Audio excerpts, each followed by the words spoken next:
केंद्र सरकारच्या शेतकरी विरोधाच्या जे दोन बिलं केंद्र सरकारने आणलेली आहेत त्याच्या विरोधात देश पातळीवर आज असंतोष आहे आणि त्या असंतोषाच्या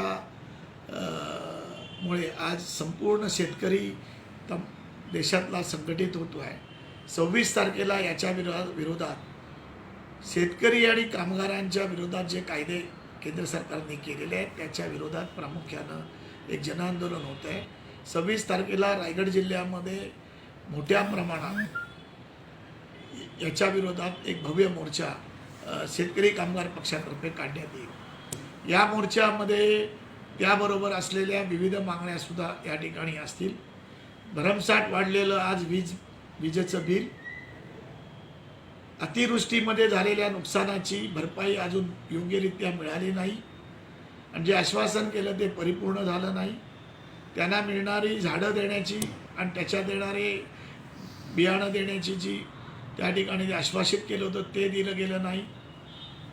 विविध जे प्रकल्प येत आहेत त्या प्रकल्पामध्ये MIDCच्या त्या ठिकाणी असलेल्या जागा MIDCच्या माध्यमातून घेतल्या जात आहेत।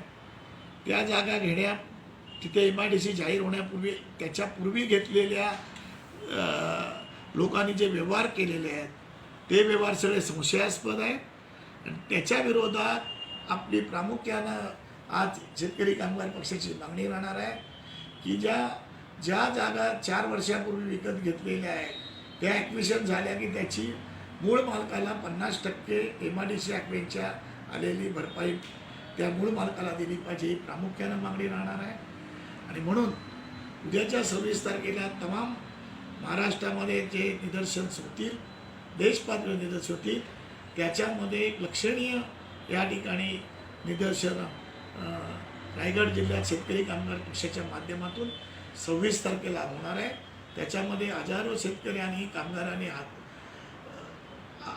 त्या ठिकाणी उपस्थित राहावं असं काल झालेल्या पक्षाच्या जिल्हा चिटणीस मंडळाच्या बैठकीत जाहीर करण्यात आलेलं आहे।